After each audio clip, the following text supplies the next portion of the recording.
আসসালামু আলাইকুম রহমতুল্লাহ। প্রিয় দিনী ভাই ও বোন, আজকে আপনাদেরকে এমন আশ্চর্য একটি দোয়া শিখিয়ে দেব, আপনারা এই দোয়ার ফজিলত শুনলে অবাক হয়ে যাবেন।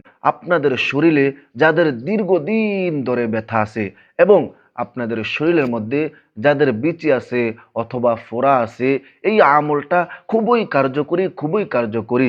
এই দোয়াটা বুখারী শরীফের মধ্যে আসছে, মুসলিম শরীফের মধ্যে আসছে, সুনানে ইবনে মাজাহ শরীফের মধ্যে আসছে। নবী করিম সাল্লাল্লাহু আলাইহি সাল্লাম এই দোয়ার আমল করতেন। পরিবারের লোকজনের কোনো ক্ষত বিক্ষত হলে, কোনো স্থানে ব্যথা হলে নবীজি এই আমলের মাধ্যমে পরিবারের লোকজনাকেও তিনি চিকিৎসা দিতেন। এই জন্য আমরাও আজকে এই দোয়াটা জানবো এবং এই দোয়ার নিয়ম কানুন আমরা সব কিছু জেনে নিব। আম্মা জান আয়েশা সিদ্দিকা রাদিয়াল্লাহু তাআলা আনহা থেকে বর্ণিত এই হাদিসটা বুখারী শরীফের মধ্যে আসছে, হ্যাঁ, মুসলিম শরীফের মধ্যে আসছে, সুনান ইবনে মাজাহ শরীফের মধ্যে আসছে।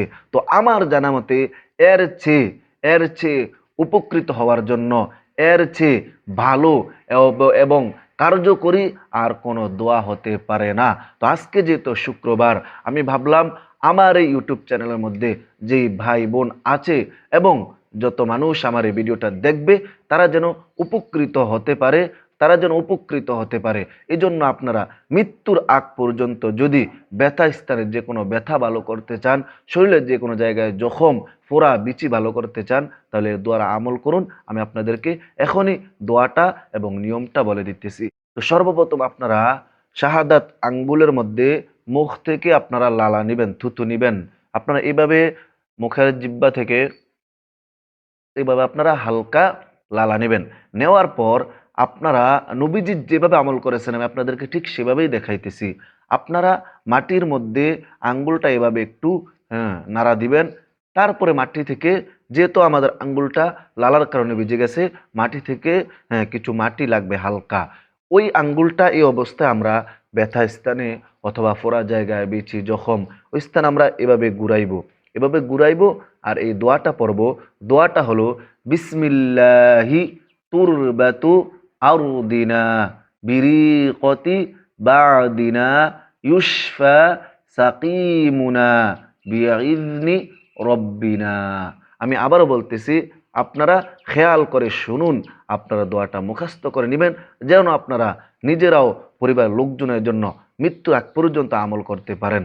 বিসমিল্লাহি তুরবাতু আরদিনা বিরিকতি বাদিনা ইউশফা সাকিমুনা বিইذনি রব্বিনা। সুবহানাল্লাহ। আপনারা এভাবে আঙ্গুল ঘুরাইবেন আর এই দোয়াটা পড়বেন। ইনশাল্লাহ আল্লাহ তাআলা আপনাদের সকল ব্যথা দূর করে দিবেন। আল্লাহ তাআলা আপনাদেরকে শাফা দান করবেন। তো এই দোয়ার অর্থটাও খুবই সুন্দর। অর্থ হলো আল্লাহর নামে জমিনের মাটিতে আল্লাহর নামে জমিনের মাটিতে আমাদের লালা মিশ্রিত করে লাগালাম, যেন আমাদের রবের আদেশে অসুস্থ ব্যক্তি সুস্থ হয়ে যায়। সুবহানাল্লাহ।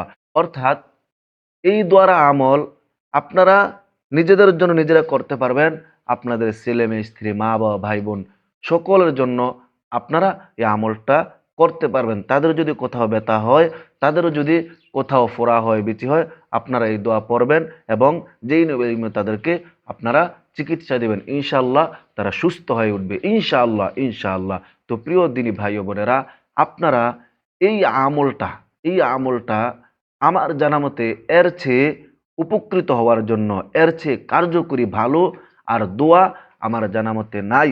এখনো বহু ওলামায়ে কেরাম এখনো এই দোয়ার আমল করেন, নিজেরা করেন, পরিবারের লোকজনের জন্য তারা এই আমল করে করে তারা চিকিৎসা নেন। কারণ নবীজির শিখানো, যেহেতু এই হাদিসটা, হ্যাঁ, তিনটা কিতাবের মধ্যে আছে, বুখারী, মুসলিম, তারপরে সুনান ইবনে মাজাহ। তার মানে এই হাদিসটা খুবই কার্যকরী, একদম সহি, এবং নবীজি আমল করতেন। এই জন্য আমি আপনাদেরকে বারবার বলি। আপনারা হয়তো বলবেন যে এতবার বলা লাগে নাকি? আমি চাই আপনারা এই আমলটা মৃত্যুর আগ পর্যন্ত করেন। আমিও ইনশাল্লাহ করব।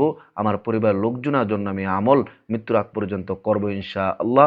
আল্লাহ তাআলা নবীজির শিখানো এই আমলের মাধ্যমে নবীজি যে আমল করেছেন, আমরা ওই আমলের মাধ্যমে উপকৃত হওয়ার জন্য শরীরে যে কোনো ব্যথাস্থান অথবা যে কোনো ফোড়া যে কোনো বিচি থেকে মুক্তি পাওয়ার জন্য আল্লাহ তাআলা আমাদেরকে কবুল করে নেন। আল্লাহ পাক রব্বুল আলামিন আমাদের সবাইকে শাফায়াতুল্লাহ আজেলা কামেলা নসিব করেন। আসসালামু আলাইকুম ওয়া রাহমাতুল্লাহি ওয়া বারাকাতুহু।